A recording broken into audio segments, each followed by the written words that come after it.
la teoría. Entonces lo que vamos a hacer es un taller de simulación, que ya con Monique les vamos a ir diciendo qué días van a venir en grupos de subgrupos de práctica. Y se está también planteando el tema de hidratación para que lo hagan en forma práctica y el tema de neumonía pediátrica, que de repente también asociamos a bronquiolitis o crisis asmática para que vean el tratamiento. ¿Ya? ¿Han hecho ya práctica algo de lo que hemos avanzado? Sí. ¿De qué? De lo que hemos avanzado hasta ahora, ¿han hecho algo de la práctica? ¿Sí? ¿Hidratación? Ahí va.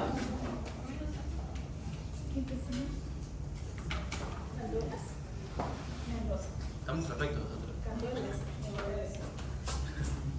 Ya, entonces hoy día vamos a ver ITU, síndrome nefrótico, síndrome nefrítico y SHUT. Vamos a empezar con lo que es ITU, que es la patología bastante frecuente.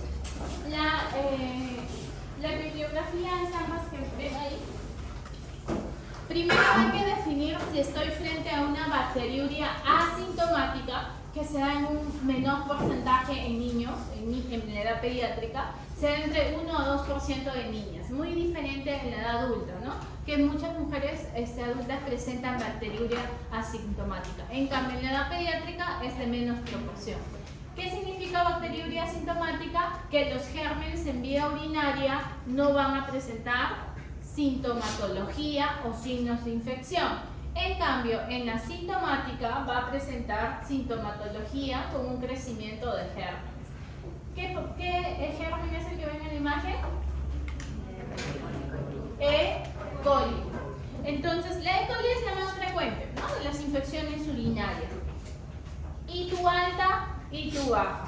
ITU alta significa de que hay afectación renal, hay pielonefritis, puede ser pielonefritis aguda, y la ITU baja no hay afectación renal, puede haber cistitis.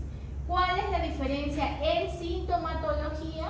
La ITU alta suele presentar fiebre más alta asociado a síntomas sistémicos, es decir, vómitos, dolor abdominal, puño percusión lumbar positivo. En cambio, en la ITU baja puede presentar solamente molestias urinarias, pero no suele estar asociado a fiebre alta o a síntomas sistémicos.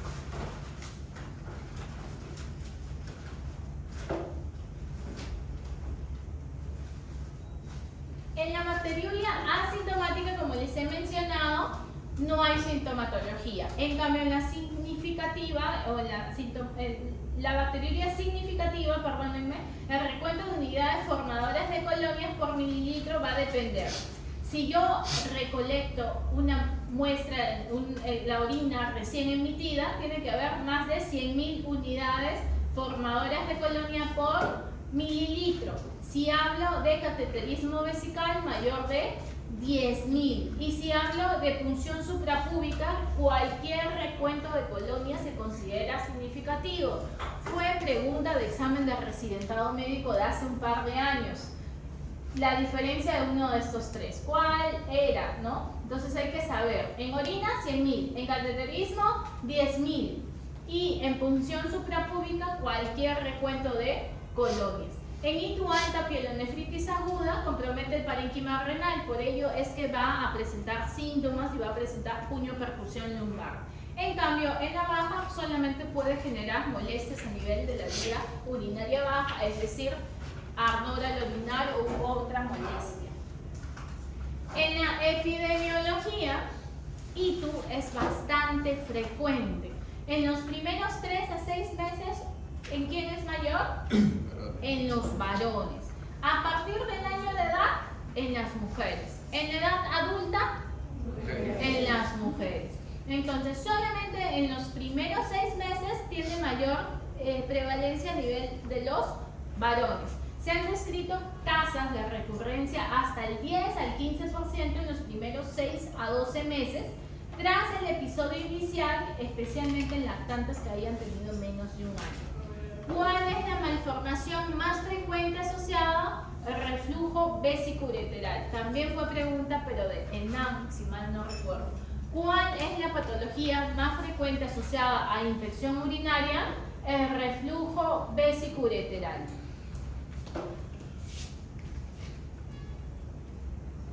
Ahora, hay que tener conceptos. Generalmente estos conceptos vienen en preguntas de exámenes, ¿ya? Y tu infección urinaria recurrente, ¿a qué le llamo? A la presencia de 2 o más episodios de pielonefritis en un año. A la presencia de un episodio de pielonefritis y una cistitis en un año. De 3 o más cistitis en un año. ¿Cuándo le llamo atípica o complicada? Cuando está asociado a sepsis, cuando hay una masa abdominal o vesical, cuando el flujo urinario es escaso, cuando hay aumento de la creatinina, cuando hay falta de respuesta al antibiótico a las 48-72 horas, o cuando hay una ITU por etiología distinta a E. coli, ¿ya? ¿Cuál es la patogenia principal? ¿Cuál es la vía de acceso más frecuente? La vía ascendente. En la etapa neonatal suele ser hematógena. Ahí hablamos de sepsis neonatal. Ahí no hablamos de ITU neonatal, ¿no? Ahí hablamos de frente de sepsis neonatal.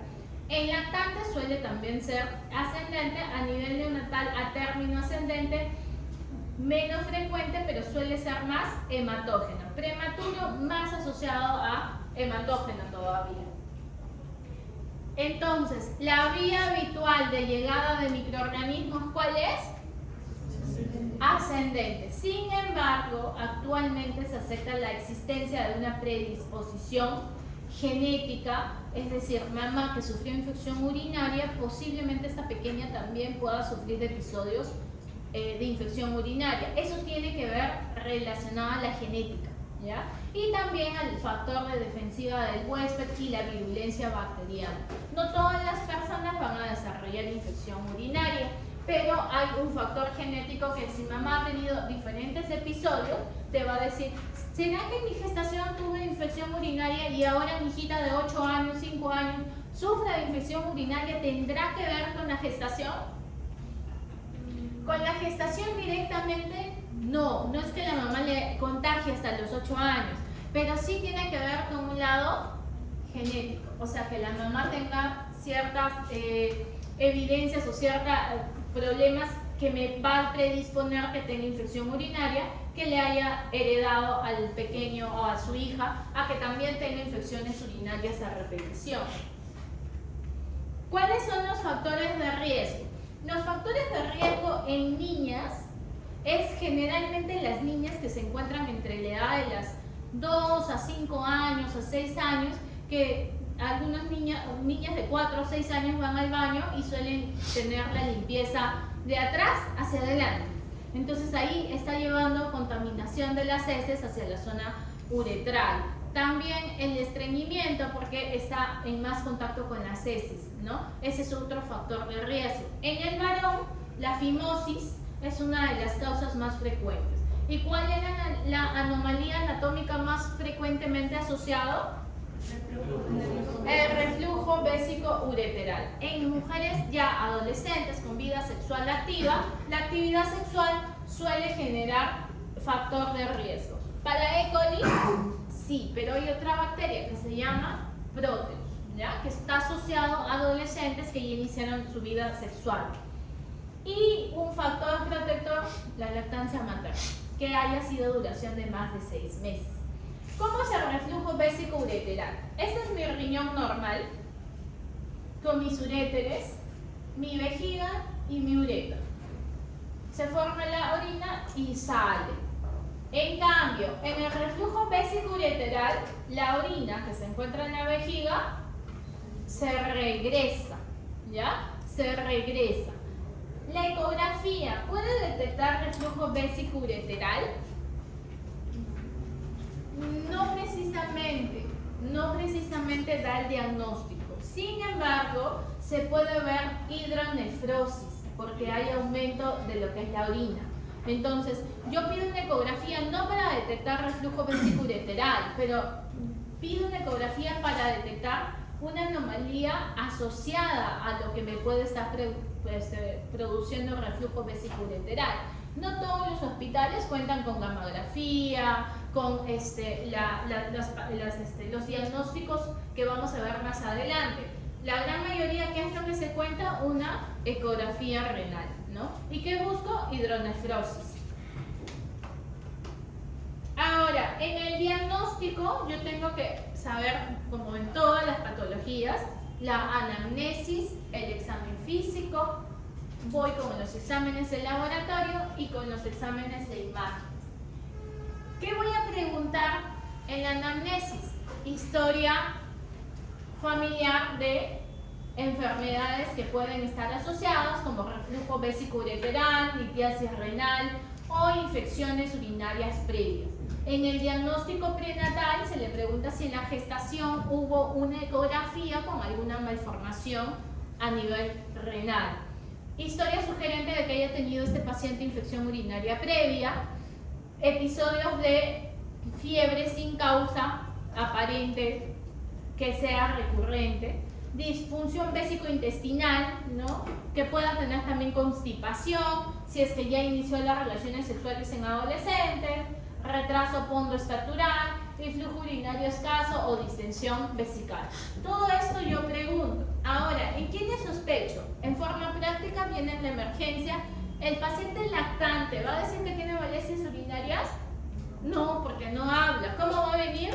Con fiebre y con irritabilidad, pero generalmente vómitos, ¿ya? Entonces, lactante que me viene en la emergencia con fiebre y con vómitos, ¿qué tengo que pensar? Infección urinaria, ¿ya? Paciente que solamente vino con irritabilidad, ¿qué habíamos dicho la semana pasada que podía ser? ERGE, cólico de gases, y otro era otitis media. Entonces, viene lactante en la emergencia y yo tengo que saber toda la anamnesis. Pero si es fiebre más vómitos, ¿qué pienso? Infección urinaria. Si solo viene por fiebre y no encuentro nada a nivel de orofaringe, no hay diarrea, ¿qué pienso? Infección urinaria, ¿ya?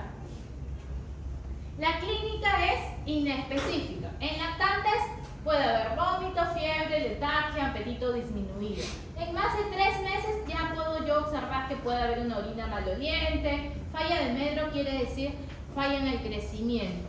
En más de 5 años ya puede haber disuria, ¿no? Molestias para orinar, cambios de continencia, hematuria, orina un poco más turbia. En menores no veo yo generalmente molestias urinarias o cambios en la orina.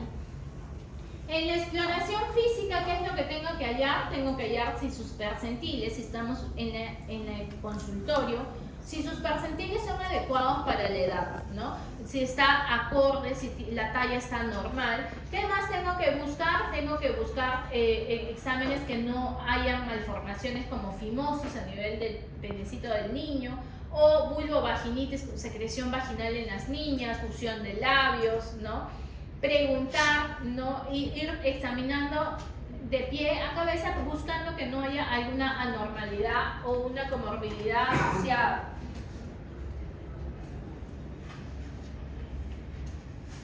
Entonces, si yo tengo mi sospecha de infección urinaria, usualmente en todos los lactantes menores de 2 meses le saco examen de orina. En cambio, en lactantes menores de 2 años, si la temperatura y hay algún factor que me esté indicando de que puede ser infección urinaria. Y en niños mayores, si la clínica me está asociando a una ITU. ¿Cuál es el examen ideal? La punción suprapúbica, pero que no lo hacemos porque vamos a necesitar un guiado ecográfico y es una prueba invasiva. En pacientes no continentes, en menores de 1 año, la primera opción es neonatos y lactantes, ¿no? Que no se le pueda colocar una sonda. El cateterismo vesical en pacientes no continentes y la bolsa con lector en pacientes no continentes de bajo riesgo. El chorro intermedio en pacientes continentes, ¿no? Pero la punción suprapúbica es el examen de elección, pero tiene que tener un control ecográfico. ¿Lo vemos así nomás? No, no lo vemos así nomás. Generalmente, ¿qué ponemos? La bolsa colectora. ¿Cuál es el más exacto? La punción suprapúbica.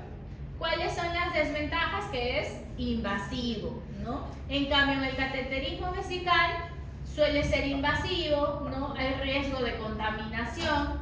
Y en la bolsa colectora es sencillo, no es invasivo, pero hay una alta contaminación.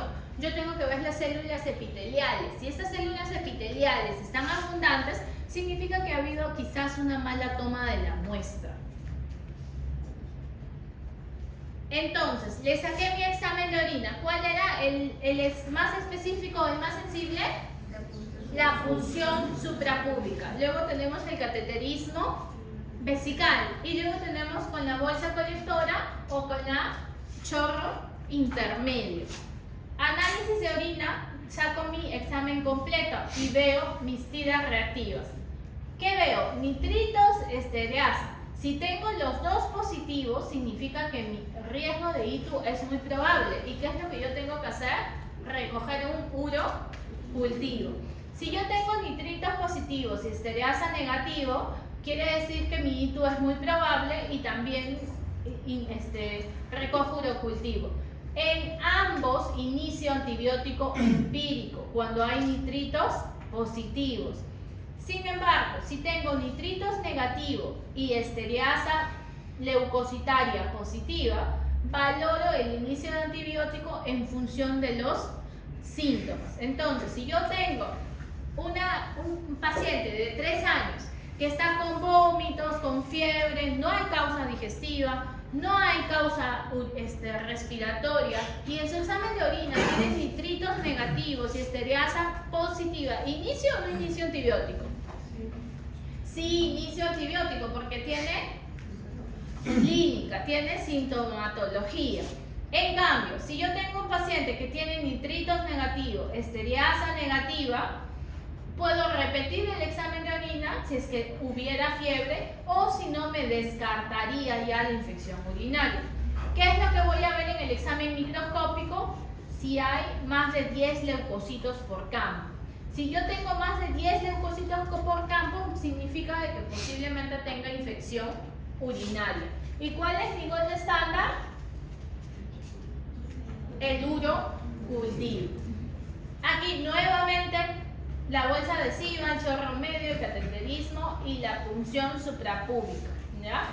El éxito, el más sensible y específico es la punción suprapúbica y, ojo, mediante cualquier crecimiento de germen es infección urinaria. La bolsa colectora es la menos traumática. Es una bolsa, como su nombre lo dice, aquí hay un adhesivo, se despega y se pega alrededor de lo que es los genitales, tanto sea masculino o femenino. Pero ojo, esta bolsa no me puede durar más de 30 minutos, ¿ya? Cada 30 minutos tengo que estar cambiando la bolsa. Hay la desventaja de que hay muchos falsos positivos. Es por ello que este hecho hace que sea útil para descartar infección urinaria si el urocultivo es negativo, ¿ya? ¿Cuándo es positivo o muy probable? Cuando los nitritos y la estereasa es positivo. Ojo, preguntas de exámenes de casos clínicos va aquí. Hay que saber interpretarlo, ¿ya? Nitritos, estereasa es positivo es inicio o no inicio de tratamiento. Sí, inicio de tratamiento. Nitritos positivos y estereasa negativa, inicio de tratamiento. Sí. Nitritos negativos y estereasa positivo, ¿inicio o no inicio de tratamiento? Depende de la clínica. ¿Todo negativo? Nada. Pero si sigue con fiebre y no hay causa, repito la prueba, ¿ya? Repito la prueba.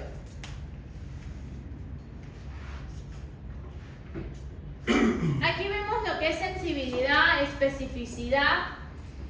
84% de estereasa leucocitaria positiva me da 84% de sensibilidad. Sin embargo, de especificidad me dan nitritos, ¿no? ¿Sensibilidad es en enfermos o en sanos? No he llevado todavía.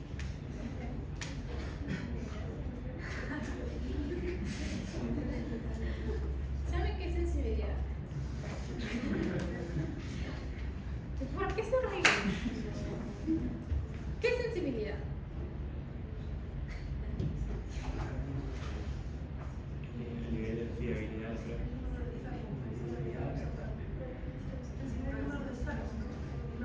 ¿En los sanos o en los enfermos?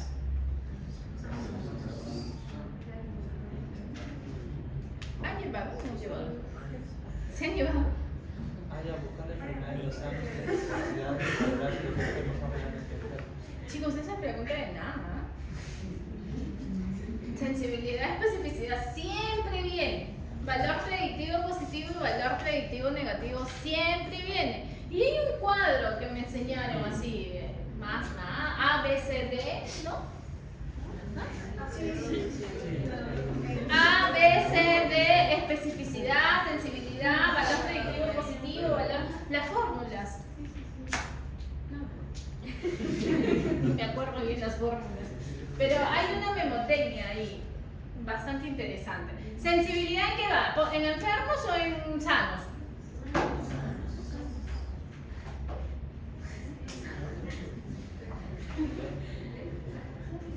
¿En qué va, pues, chicos?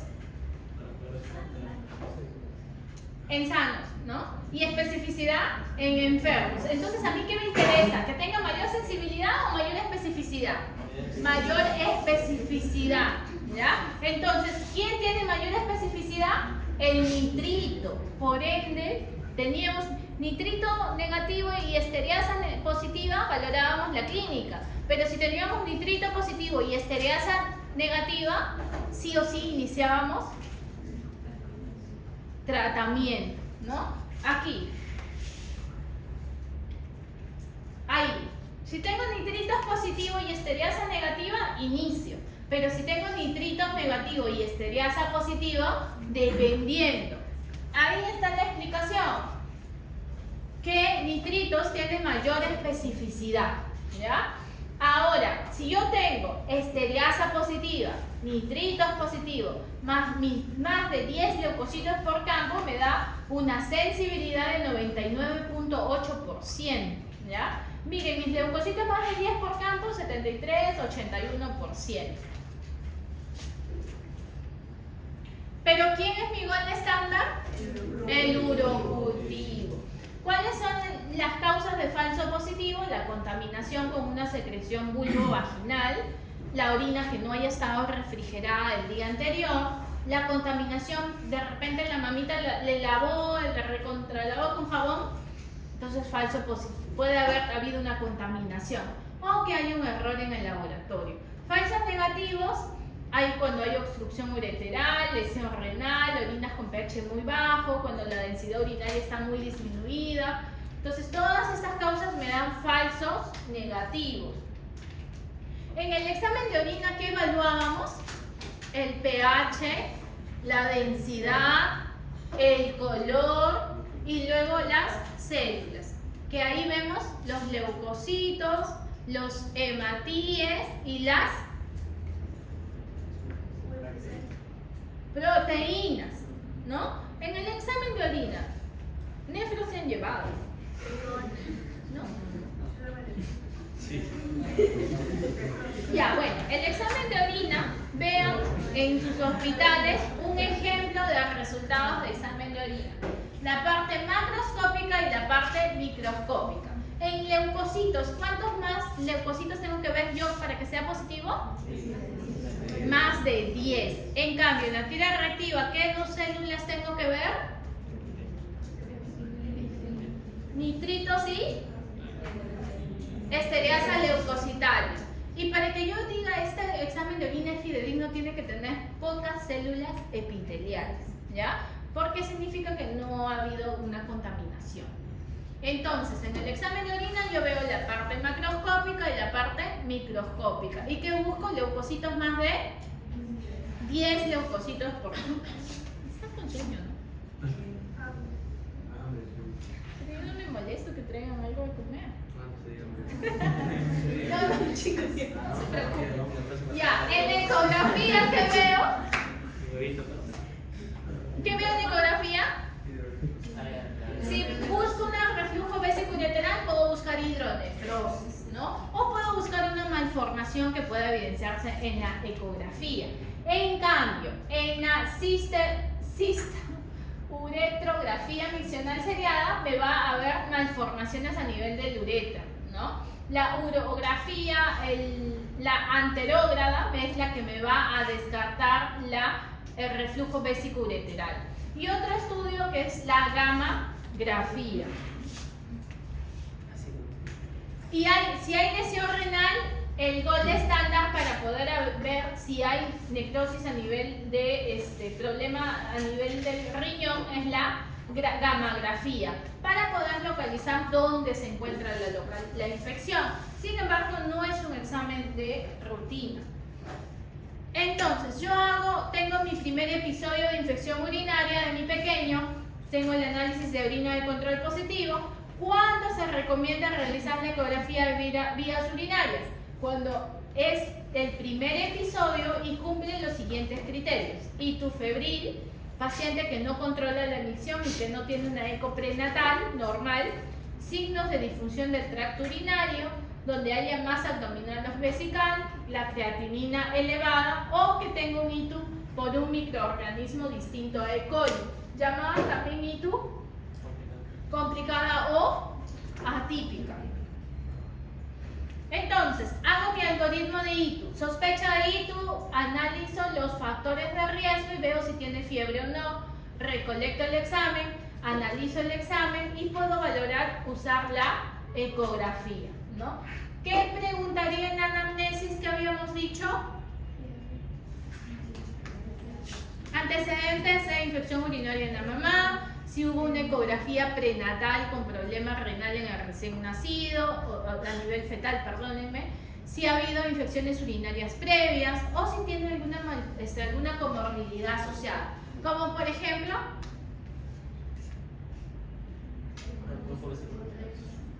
ya esa es la más común. ¿Cuál más? ¿En varones? Fimosis. ¿En niñas?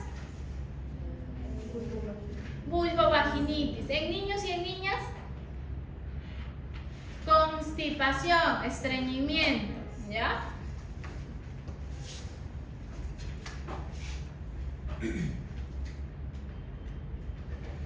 Perdón, chicas. ¿Aló?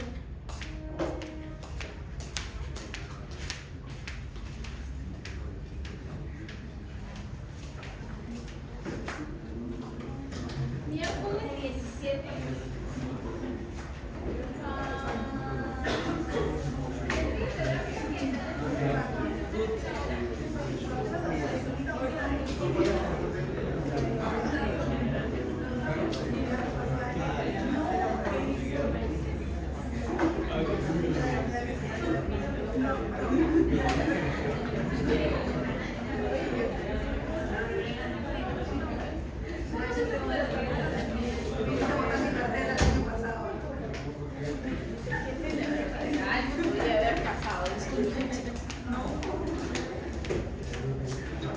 Ya, entonces, ya vi los factores de riesgo, hice mi anamnesis, busqué mis comorbilidades, ¿no? Ya sé que en niños más pequeños ¿quién es predominante?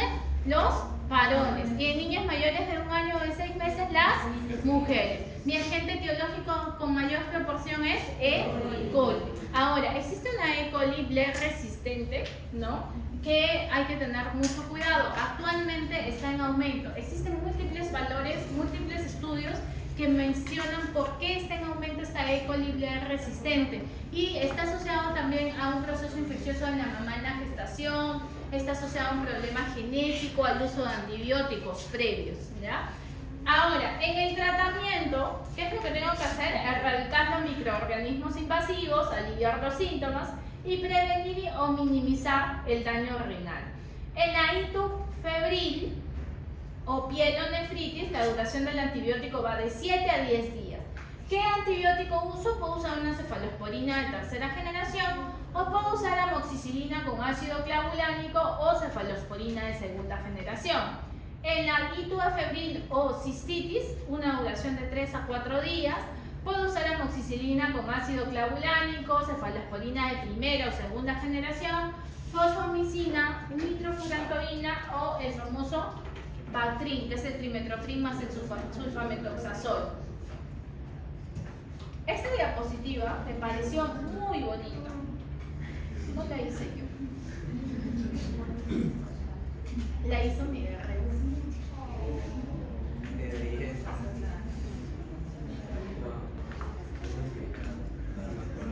Ay, envidiosa.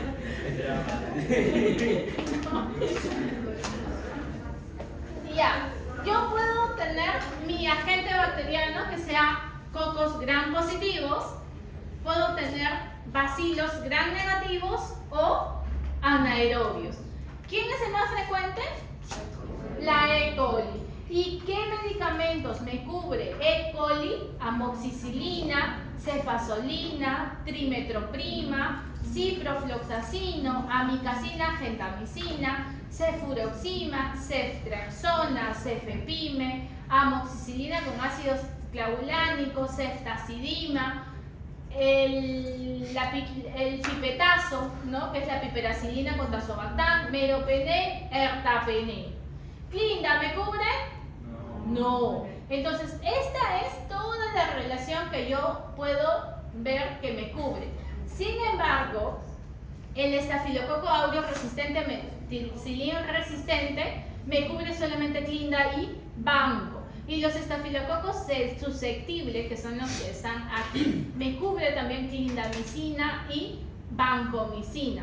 Pseudomonas, miren, ciprofloxacina, amicacina. Anaerobios, clinda, metronidazol. Entonces, ¿cuál puedo usar en E. coli o Klebsiella? Todos estos de aquí.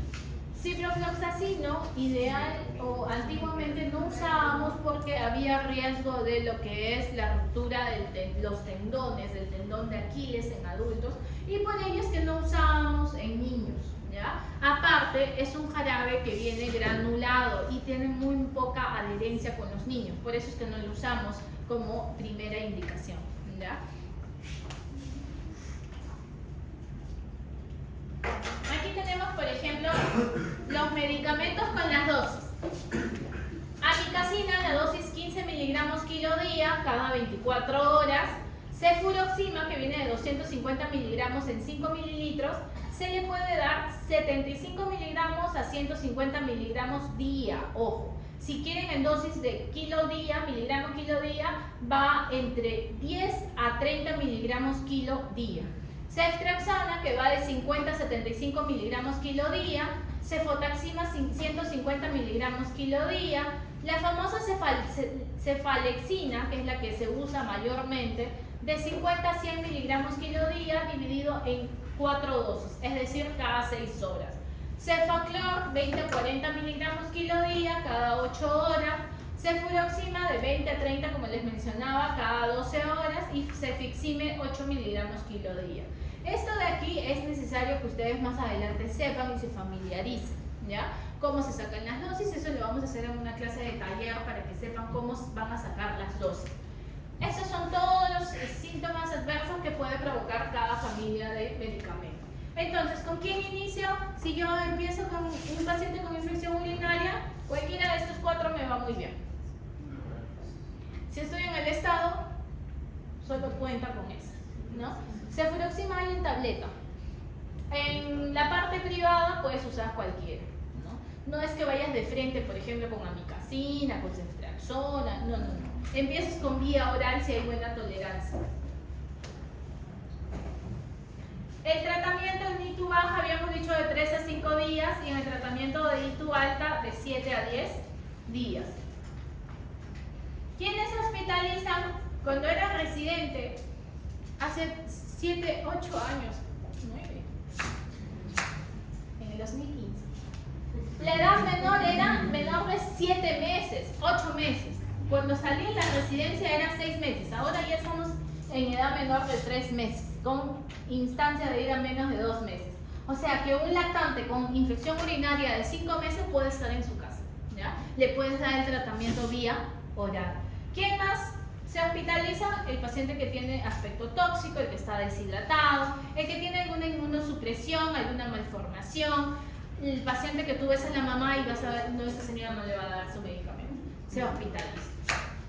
En quienes puede considerarse el ingreso hospitalario si presenta más de un factor de riesgo que está aquí en la imagen verde, y criterios de alta es paciente que no tenga fiebre 72 horas, que esté hidratado, que tenga mejora del estado general y que esté tolerando la dieta para que pueda tomar el antibiótico vía oral.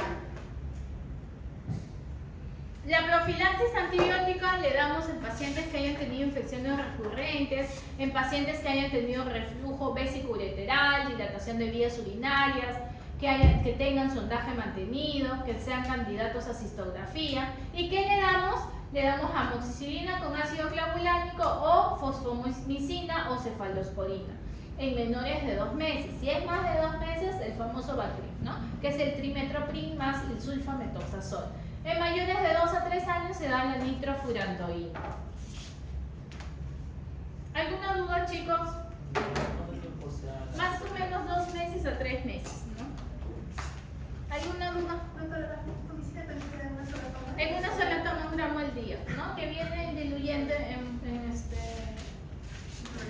en polvito. ¿Alguna duda, chicos? Entonces, repasamos. Infección urinaria, 2 tipos, ¿no? Bacteriuria sintomática y bacteriuria asintomática. Si yo saco mi examen de orina, ¿cuál es la forma de recolección que es más específico y sensible? Es la punción suprapúbica. Y en el examen de orina, ¿cuántas unidades formadoras de colonia era? 100.000. Y en cateterismo, 10.000. Y en función, cualquier crecimiento. ¿Quién es más específico? ¿Nitritos o estereasa leucocitaria? Nitritos, ¿ya? ¿Cuántos leucocitos se esperaría encontrar en un examen de infección urinaria? Más de 10. ¿Cuál es la anomalía congénita anatómica más frecuente asociado? Reflujo vésico-ureteral. ¿El gol estándar cuál es? El urocultivo. ¿Y el agente bacteriano más frecuente? La E. coli. ¿Ya? El tratamiento, empezamos con cefalosporina, como por ejemplo cefalecina, cefaclor, cefuroxima. En ITU baja, ¿cuántos días?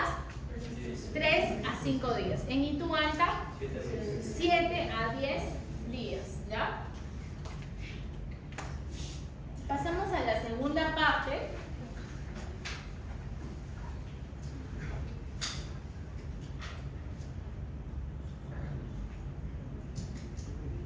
Que son 3 patologías.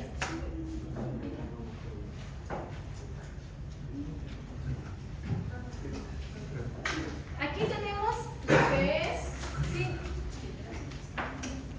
síndrome nefrótico, síndrome nefrítico y síndrome urémico hemolítico.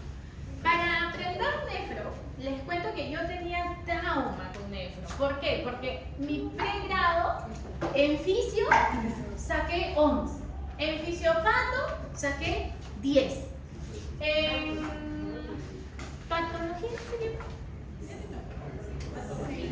bueno, ya, la cosa que fisio y fisiopato saqué entre 10 y 12, no subía de 12. Cuando llevé semiología, dije, no, ya aquí no, pues, ¿no? Aquí ya algo tengo que hacer. Empecé a estudiar, ¿y saben de dónde empecé a estudiar? Desde anatomía. Exacto, desde anatomía. Nefro a mucha gente no le gusta, pero si quieren, o a alguno de ustedes de repente no le gusta, mi recomendación es que vayan y dibujen su nefrona, su podocito y todo, su endotelio. Y yo en semiología todos los días me paraba con mis hojitas de nefro, ¿no? Y empecé a estudiar desde anatomía. Y de verdad, desde ahí, semio 1, 20, semio 2, 20. Llegué en el ENAM, el residentado, lo primero que hacía era nefro. No quise hacer la especialidad porque no me gusta, pero sí fue como que algo que me ayudó mucho saber anatomía. Entonces, mi recomendación, si es que no les gusta, dibujen su nefrona como gusten y vean el endotelio, el podocito, ¿no? Y ahí van a entender muchísimas causas o muchísimas cosas que van a presentar la sintomatología. ¿Tienes una nefro en la universidad? ¿Nefro? ¿En cuál? ¿En semio o...? No, en fisio. ¿En fisio? Ay, no me acuerdo cómo se llama este doctor. ¿El que habla de Carlos? Yo estudié en la San Martín. Porque nosotros como una parte comida de salas planas, necesito un buen No me acuerdo cómo se llamaba ese doctor. No me caía. No me caía no porque no me caía, sino porque yo no sabía. Entonces, empezamos con síndrome nefrótico. En síndrome nefrótico, acuérdense que es el paciente que tiene de... Les cuento una experiencia. Yo tengo una amiga, muy amiga, cercana, es una de mis mejores amigas, que me llama un día en la mañana y me dice: mijito, me han nacido con los ojos hinchados. Y yo le digo: ¿los ojos hinchados? Y le digo: ¿los dos o uno? Y me dice: los dos, pero ayer hemos salido. Y yo le digo: un poco raro que le haya picado algo, ¿no? En los dos ojos. Vamos a ver cómo va y si no le sacas un examen de orina. Ella va a la emergencia de esta clínica que está aquí, Jesús del Norte, creo que sí. No sé si tiene otro nombre, pero está en Instagram. Y le dicen que es una picadura de insecto, que vaya a su casa, le colocaron clorfidex y lo mandaron a su casa. Y obviamente bajó, pues, ¿no? El edema. Y como a las 6 de la tarde me llama y me dice: los pies creo que los noto un poco que se están hinchando. Y yo le digo: ¿pero qué te dijeron en la clínica? Sí, les dije, pero me dijeron que era picadura de insecto. Qué raro, le digo: no vaya a ser síndrome nefrótico. Me dijo: ¿síndrome qué? Y yo le dije: nefrótico. Mañana a primera hora, si amanece, le sacas un examen de orina. Y al día siguiente, nuevamente amaneció con los ojos hinchados.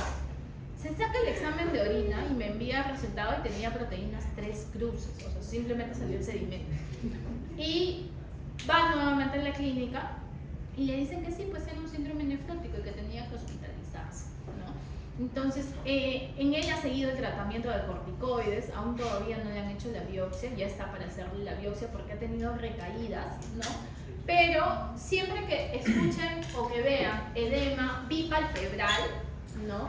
Hay que pensar en síndrome nefrótico, ¿ya? Entonces, el síndrome nefrótico es una glomerulopatía primaria bastante frecuente y está asociado a proteinuria con mayor de 40 miligramos por metro cuadrado por hora. Esta de aquí hay que aprenderlo, ¿ya? Porque en los exámenes a veces pueden ponerlo con otro tipo de siglas o otro tipo de unidades, perdón. Más de 40 miligramos por metro cuadrado por hora, estoy hablando de proteinuria en rangos nefróticos. Hipoalbuminemia menor de 2.5 gramos sobre decilitro, edema, dislipidemia y otras alteraciones endocrinas. La etiología, un 90% es idiopática y un 10% es secundaria. La enfermedad que te ocasiona más síndrome nefrótico es la enfermedad de cambios mínimos. Hay otras enfermedades: proliferación mesangial, glomerulosclerosis segmentaria focal, las enfermedades sistémicas como lupus, como vasculitis, también te pueden generar síndrome nefrótico, pero en un 85% es enfermedades de cambios mínimos. Hay que memorizar: enfermedad de cambios mínimos con nefrótico, ¿ya? Aquí otras patologías que me pueden ocasionar: las vasculopatías, lupus, otros síndromes. Entonces, por ello es que nosotros tenemos que saber nuestra unidad, cuál es la nefrona. Entonces, si la lesión se da en el podocito y el diafragma de filtración, este es el factor clave para que haya proteinuria, ¿ya? Si hay alteración a nivel del podocito, a nivel del diafragma, me va a dar proteinuria. Existen factores inmunológicos y genéticos que pueden estar asociados a el evento de proteinuria también.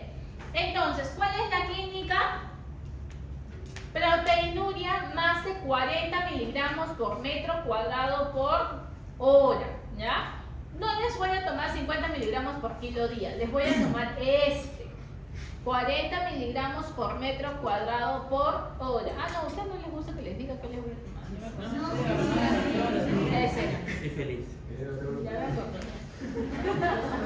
Mayor de 2 dentro del índice de proteína creatinina. Ya, pero fuera de bromas, más de 40 miligramos por metro cuadrado por hora. ¿Ah? Acuérdense. ¿Qué más? Hipoalbuminemia, menos de 2.5 gramos por litro. Edema en zonas de declive significativo en caries genitales, colesterol más de 200, triglicéridos más de 150, Alteraciones endocrinas y trombóticas, ¿no? Deficiencia de la vitamina B, T3 y T4 bajo. Entonces acá tengo nuevamente mi imagen. Si la lesión se da a nivel de los fagocitos, me va a generar la proteinuria, ¿no? ¿Mayor de cuánto? Mayor de 40 miligramos por... Este es un examen de orina en un frasco con sida reactiva que está espumoso, característico de la proteinuria, ¿ya? El edema suele ser bipalpebral con disminución en el transcurso de las horas. El paciente amanece con edema generalmente.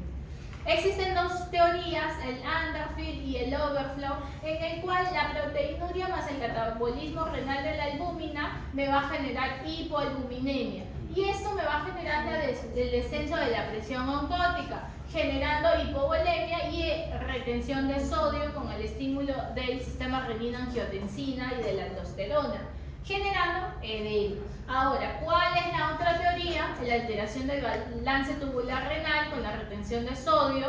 Va a haber supresión del sistema renina-angiotensina, aumento de la presión hidrostática y la alteración de las fuerzas de Starling, generando edema. Entonces, este edema es producido por cualquiera de estas dos teorías.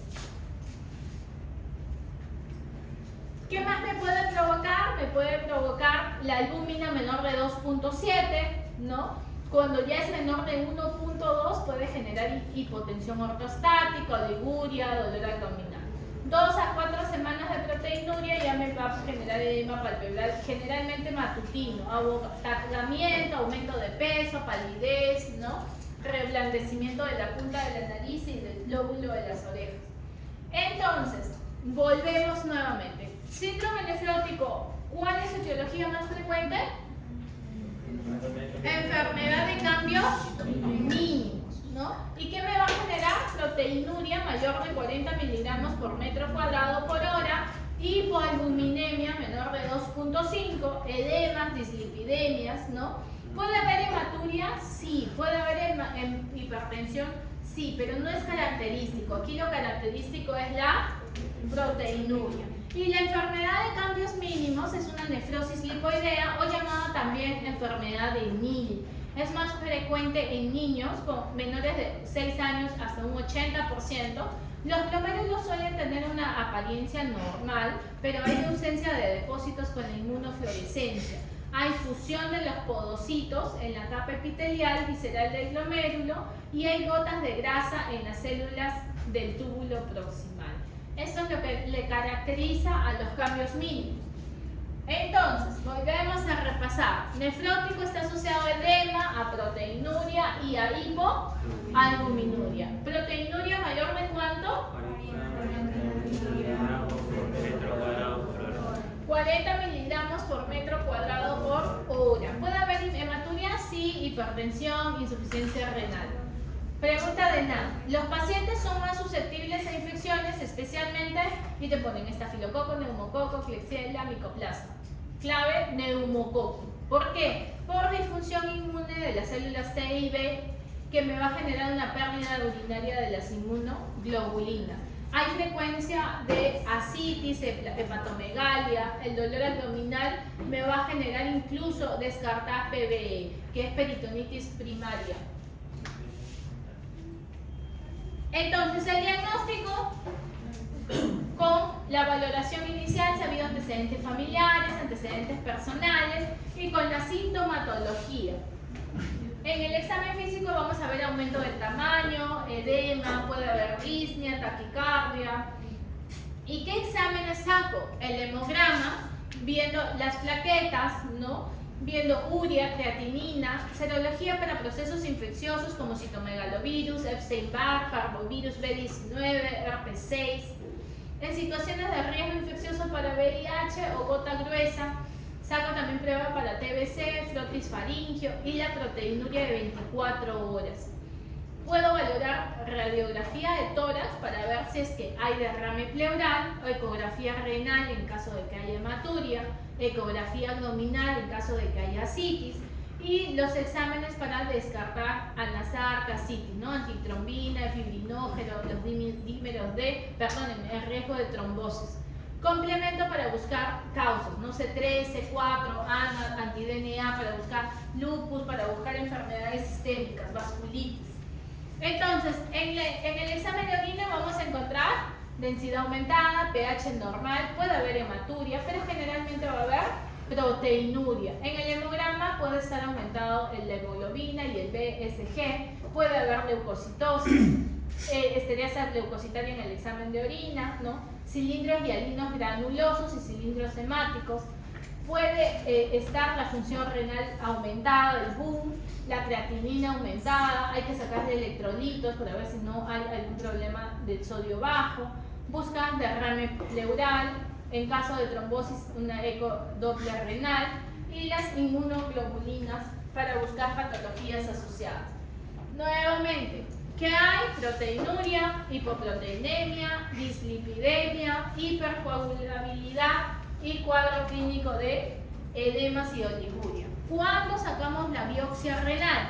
Cuando en la primera manifestación hay insuficiencia renal, cuando es menor de 1 año o mayor de 10, cuando hay síndrome nefrótico familiar, cuando hay síndrome nefrótico córtico resistente, o en la evolución cuando no hay una respuesta favorable al corticoide, previo a la indicación del tratamiento inmunosupresor o con recaídas frecuentes. Ahora vamos a ver lo que es córtico resistencia y córtico dependencia. ¿Cuál es el tratamiento? Yo tengo que mantener y tratar las complicaciones y prevenir las recaídas. ¿El tratamiento cuál es? Una dieta normoproteica, actividad física diaria, retención de sodio. Tengo que limitar el sodio a 1 milimol por kilo por día. O sea, no puedo darle sal a este pequeño. La ingesta de agua tiene que ser 400 mililitros por metro cuadrado por día. No fluidos endovenosos a menos que sea necesario. Diuréticos cuando hay edema que son incapacitantes, usamos la furosemida, dosis de 1 miligramo kilo día. En caso de perfusión de albúmina, cuando hay anasar. Pero ¿cuál es mi pieza fundamental que me va a ayudar? Los corticoides. ¿Cuánto se da de corticoide? 2 miligramos kilo día, diario por 4 semanas a 6 semanas o 60 miligramos por metro cuadrado por día. Y luego en días alternos bajamos la dosis, 1.5 miligramos por kilo día. ¿Qué corticoide usamos de mayor predominancia? La prednisona. Cuando hablamos que es un paciente síndrome nefrótico córtico sensible, cuando desaparece la proteinuria y se normaliza la albúmina plasmática en respuesta al tratamiento. O cuando córtico resistente, cuando persiste el síndrome nefrótico clínico y o bioquímico a pesar de 8 semanas de tratamiento. ¿Ya? No se olviden el córtico resistente. ¿Cuál es la evolución natural? Que un 20% sea córtico resistente, que un 2/3 de pacientes tienen recaída en menos de 2 meses, que un 60% tenga dependencia de corticoides. A menor edad de presentación, mayor recaída y mayor duración de la enfermedad. La mayoría que recae sigue siendo córtico sensible y puede tener una función renal normal. El síndrome nefrótico córtico resistente se asocia a una falla renal en un 30 o un 40% a los 5 años. La mortalidad sin tratamiento se da en más de un 40% por complicaciones infecciosas o trombóticas. ¿Y cuáles son las complicaciones? La peritonitis espontánea, es decir, las infecciones, la trombosis arterial venosa, la hipercoagulabilidad, ¿no? Y que haya una insuficiencia renal aguda por hipervolemia.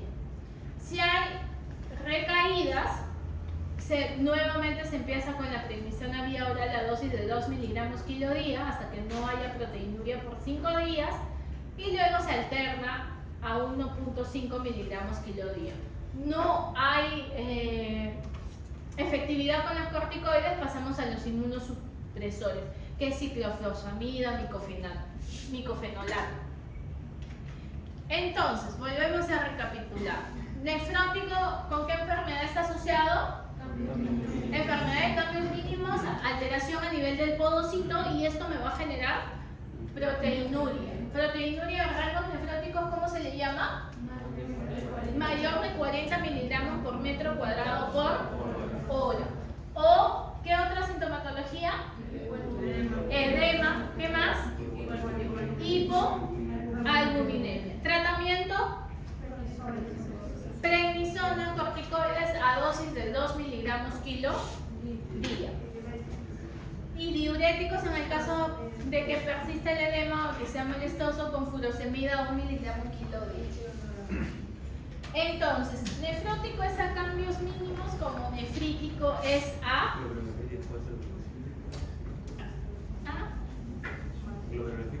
glomerulonefritis post-estreptocócica, que puede ser respiratorio, puede ser también un problema que haya tenido en la piel. Entonces, ¿qué es nefrítico? Es el proceso inflamatorio glomerular de forma transitoria. Aquí, ¿qué es lo que hay? Hematuria, microscópicamente en un 70% y macroscópicamente en un 30%. Hay dismorfismo en más de un 20% y se puede ver cilindros hemáticos en el examen urinario. ¿Hay proteinuria? Sí, pero es menos de 40 miligramos por metro cuadrado, o sea, no llega a rangos nefróticos. Está asociado a la disminución de la tasa de filtración glomerular, a la retención de agua y de sodio, puede generar edema e hipertensión. Nefrótico va con proteinuria y nefrítico va con hematuria. En etiología, la principal causa es la postestreptocócica. Paciente que hace 2 semanas ha estado con un proceso infeccioso respiratorio y luego empieza con hematuria. O paciente que haya tenido un proceso infeccioso a nivel de la piel, como por ejemplo impétigo. Secundaria, infecciones o problemas inmunológicos. Entonces aquí la alteración, ¿dónde se da? En el endotelio, para que haya hematuria. En el nefrótico era en el podocito, en cambio en el nefrítico es en el endotelio. Entonces hay una lesión en el endotelio vascular, más proliferación celular, y eso me va a llevar a la hematuria. La glomerulonefritis postestreptocócica es un ejemplo clásico del síndrome nefrítico, llamada también proliferativa endocapilar, y está caracterizado por una instauración repentina de hematuria, edema, hipertensión e insuficiencia renal aguda. Aparece tras una infección faríngea cutánea causada por diversas cepas, ciertas cepas nefrictogénicas del estreptococo beta hemolítico del grupo A, generando alteraciones morfológicas, disminución del complemento C3 y un mecanismo mediado por inmunocomplejos. Me va a generar la proliferación mesangial difusa con infiltrado inflamatorio. Y eso me va a generar edema de retención hidrosalina, palpebral o facial generalmente por la mañana, pero en la tarde suele ser un edema duro. Hematuria generalmente macroscópica, de color rojizo, oscuro o hematuria microscópica. ¿Cuándo llamamos hematuria en el examen de orina? ¿Más de? ¿Ah? Más de 5 hematíes generalmente, y ya estamos hablando de hematuria. Hipertensión, pues la retención hidrosalina que puede generar encefalopatía e insuficiencia cardíaca. La proteinuria está en rangos no nefróticos. Entonces, ¿cómo hay un diagnóstico? Cuando hay una sospecha clínica más un antecedente de infección, saco mi examen de orina y aquí suele haber cilindros hemáticos, proteinuria, puede haber leucocitos. En un examen de sangre el C3 disminuido y me podría confirmar la glomerulonefritis demostrando con un cultivo faríngeo, ¿ya? El tratamiento, ¿cuál es? Se va a basar en mejorar la insuficiencia renal y mejorar la hipertensión. La dieta es hiposódica, hipoproteica y restricción hídrica. ¿Qué le damos para el edema? La furosemida de dosis de 0.5 a 2 miligramos kilo día.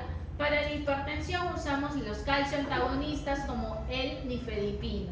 y se puede usar una pauta sistémica de penicilina durante 10 días para evitar la diseminación de este microorganismo que es el Streptococo beta hemolítico. Entonces, el tratamiento nefrótico, ¿cuál es? Los diuréticos y los calcio antagonistas. En nefrótico, ¿cuál era? Corticoides, ¿no? La prednisona. Ahora, pasamos al último tema, que es el síndrome urémico hemolítico, o llamado también SHU. ¿Qué es? Es un tipo de microangiopatía trombótica donde se lesiona un vaso pequeño y hay consumo de plaquetas. Existen dos tipos, el atípico y el típico. El atípico generalmente se va a presentar sin un antecedente de diarrea. En cambio, el típico suele presentar con un antecedente de diarrea. ¿Y quién ocasiona? La E. coli enterohemorrágica O157H7. Puede ser producido por Shigella o disentería del serotipo 1 también. Pero este de aquí es el más predominante. Que tiene toxinas implicadas es la toxina Shiga o verotoxina. ¿Cuál es la triada? Anemia hemolítica microangiopática, plaquetopenia y lesión renal o insuficiencia renal aguda. ¿Cuál es la epidemiología? Generalmente se da en menores de 4 años, causa falla renal, que es la causa más frecuente de falla, es el SHU. El uso de antibióticos previos. Entonces, el paciente con diarrea aguda, acuosa o disentérica no requiere siempre antibióticos, ¿no? Porque esa bacteria puede morir y liberar toxinas. En diarrea habíamos visto que el punto principal, ¿cuál era? La hidratación, no el antibiótico. Habíamos dicho que habían incluso disenterías sin necesitar antibiótico. Teníamos que sacar los exámenes de laboratorio, ¿cierto?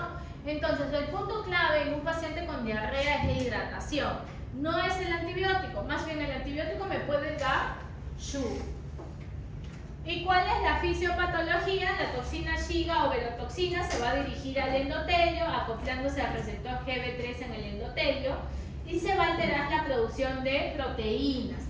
La célula entra en disfunción y por ende hay disfunción endotelial. El endotelio se va a lesionar, va a perder su arquitectura vascular y va a activar el sistema de hemostasia. Este sistema de hemostasia va a actuar en las plaquetas generando plaquetopenia por consumo. El vaso está lesionado, pero función del vaso de ser un medio de transporte debe continuar. Los vasos pasan por los hematíes, que es su fisiología normal. Al pasar por un vaso con adhesión de plaquetas, estos se golpean y se produce la lisis celular, que se llama esquistocitosis, que se puede ver en las láminas periféricas, generando una anemia hemolítica microangiopática, ¿ya?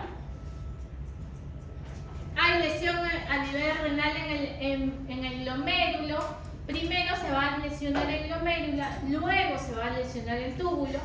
Entonces, ¿qué me va a generar? Oliguria, edema e hipertensión. ¿Cuál es la clínica de SHU? 2 a 14 días después del inicio de la diarrea, el paciente presenta palidez e ictericia. Les hago un examen y veo que hay una anemia de tipo hemolítica.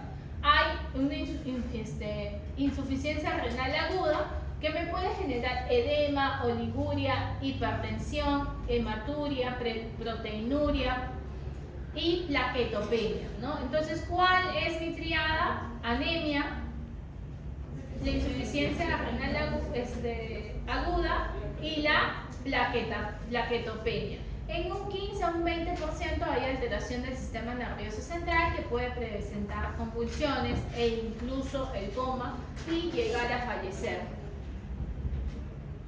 ¿Qué veo en las lesiones? Veo lesiones dérmicas, ¿no? Palidez, ¿no? Lesiones dérmicas, lesiones microangiopáticas, lesiones que me pueden sugerir que aquí hay plaquetopenia. ¿Qué exámenes le saco? Le saco el hemograma, en el cual voy a ver una anemia, la lámina periférica, que voy a ver esquitocitos. Puedo sacarle bilirrubinas, en el cual la bilirrubina indirecta suele estar elevado, el test de Kunz está negativo. Plaquetas menos de 150.000 y urea y creatinina suelen estar elevados. ¿Cuál es el tratamiento? Lo primordial en el tratamiento es que el paciente viene ya por falla renal, generalmente no orina, está edematoso. Por ende, el manejo es por la falla renal. ¿Qué es lo que tengo que dar? Un adecuado volumen endovenoso y tengo que ver que no haya hipocalemia, ¿ya? Por eso era el EKG anterior, era para buscar signos de hipocalemia también. Hiponatremia y buscar con un AGA si no hay acidosis. Este paciente puede llegar a requerir diálisis y generalmente pueden pasar a UCI. Entonces, el primer punto que tengo que manejar es la restricción hídrica, manejar el trastorno hidroelectrolítico en caso existiera, el manejo de la hipertensión, puede llegar a necesitar diálisis peritoneal, la transfusión de hemoderivados, antibióticos no son útiles, muy por el contrario, suele aumentar la gravedad del cuadro y mientras más precozmente inicio la alimentación oral, mejor. Se pasa a paquete globular en caso de que tenga una anemia severa o plaquetopenia severa. Lo ideal no es pasar hemoderivados, pero sí, si es que ya genera una falla renal y estamos frente a una anemia severa, es necesario. La anemia con descompensación hemodinámica o plaquetopenia y sangrado o hemoglobina menos de 6 es necesario sí o sí transfundir. Y cuando son indicaciones de diálisis, cuando el paciente tiene oligoanuria mayor de 48 horas o anuria. ¿Cuándo llamábamos anuria? Menor de 0.5 mililitros por kilo por hora, ¿no? Sintomatología neurológica que esté pues con convulsiones o en coma, hiperrolemia severa, aumento de la creatinina más de 1 o de urea más de 50 en 24 horas, hipercalemia persistente, acidosis metabólica severa o hiponatremia severa menor de 120. Todo esto son indicaciones de diálisis. Volvemos a repasar. Shu, ¿en quién estaba el antecedente?